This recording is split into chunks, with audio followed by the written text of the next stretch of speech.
For the recipes to these goodies, check out my YouTube channel, Holistic Chick. Hey everybody, today we are in the kitchen where I spend most of my days all day, and today we are planning on making some sauerkraut. We're going to do a second ferment of kombucha, and right now I'm getting ready to start my bread dough. Here comes my helper. Yay, this will take no time to get everything on my list done. There he is. He's getting his green chair. He's getting geared up to help me measure flour and water for bread. Okay, we added water and give it a good stir to mix all that leaven in there. I've got my trusty little helper right here. So right now I have combined my flour, leaven, and water into my KitchenAid mixer, and for me it's much easier to use a KitchenAid mixer to mix the dough because I make enough dough for 4 loaves of bread. So let me show you what it looks like right now.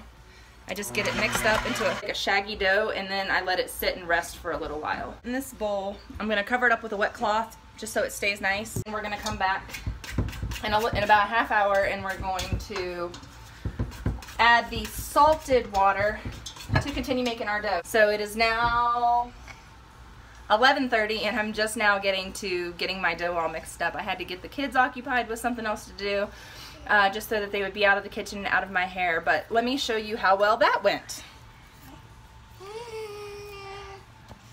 Here they are. So much for keeping them out of my hair while I get work done in the kitchen.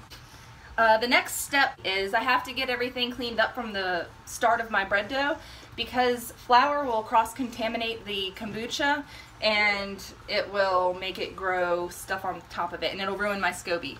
I know because I've done that before. We're going to bottle up our kombucha right now in between making coffee with my chocolate almond milk. Lifesaver for creamer. Hey bud, you gonna watch? Yeah. So the first thing we do is we add a little bit of elderberry syrup per jar. Maybe 1.5 tablespoons. That looks like that's going to be plenty. I got a clean spoon, and I'm going to remove my SCOBY. This is my healthy SCOBY right here. I'm just going to give this kind of a little stir to get the yeast and everything up from the bottom, and I can already see that there's some carbonation, some gas in this kombucha. The elderberry syrup does have honey in it. Honey is going to provide the sugar that the kombucha needs to do the second ferment, which is going to make the carbonation. So I've got enough for 1 cup of starter left in there. Put my SCOBY back. Oh, there we go. Okay, time to go get the baby up. Got my little sidekick here, and what I'm going to do, I'm just going to close these bottles with as much that's in there. I don't know if you can see. Beautiful color. Now I'm going to leave them to set in a cooler that does not have ice, just a room temperature cooler, so that if they explode, it's in a protective environment. We're just going to let these sit for 2 days, and then when we open up in 2 days, we're going to be careful to open them because there's going to be a lot of carbonation. So it makes for really, really good. Just give them a little tip to mix the juice in there.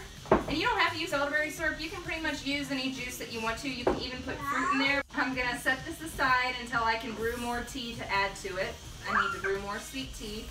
And we're going to just tidy up so we can get back to the bread making process. So what I do is I just leave my bread dough in this stainless steel thing until I add the salted water, because that helps clean the bowl in the process. I'm able to scrape and remove the dough from around my mixing bowl that I use, my KitchenAid mixer mixing bowl.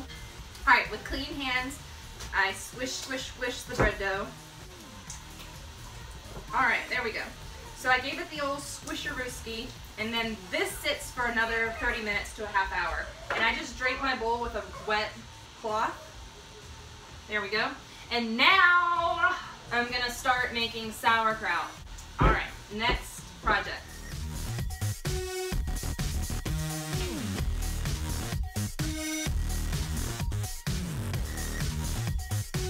Right now we're gonna stretch and fold the dough. Because every half hour when you make sourdough, you gotta come along and stretch and fold the dough. Now right now it's gonna be rather soupy from all the water, salt water that I put in there. I'm not squishing it again, I'm just stretch and folding it now. So It's a little bit loose, but it's gonna firm up. All right, wash our hands, and then we'll go right back over to the sauerkraut, which I started to do on a time lapse, but the baby started freaking out. Now that I got the baby sorted, I am going to start the sauerkraut for real this time. Let the bread sit on the counter with a cloth, hydrate, chug chug, and then chug chug. That's survival, y'all. Survival.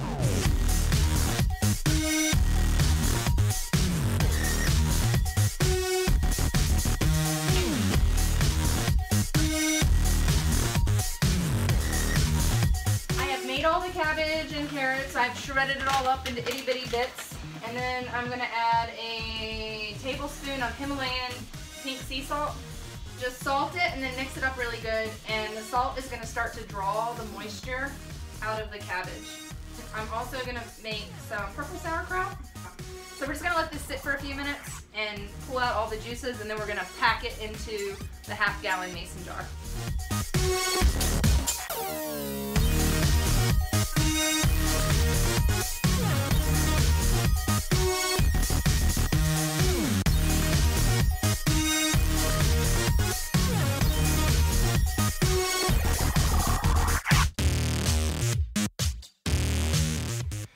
Okay, so I've shredded up all my cabbage. I've sprinkled salt onto all of it. So I've got these 3 containers.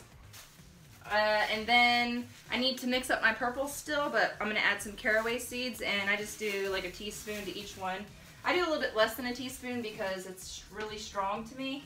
It's a strong flavor, so I don't require like a lot of it in my sauerkraut. I'm gonna let this sit. It's gonna bring out all the moisture. We're gonna pack it into jars.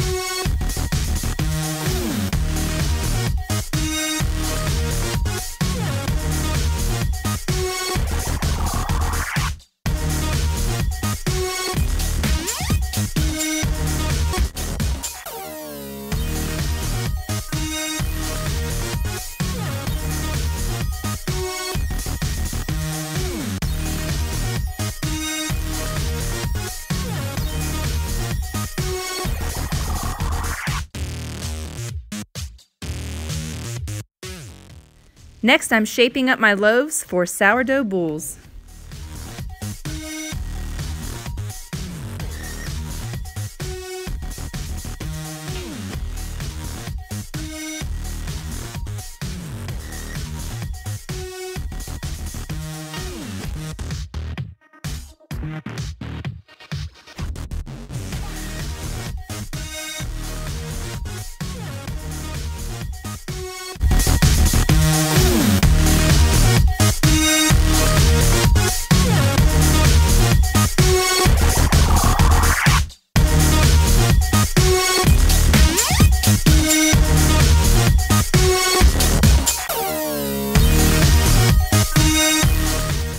Thanks for tuning in to Holistic Chick. Please like this video, subscribe to my channel, and share.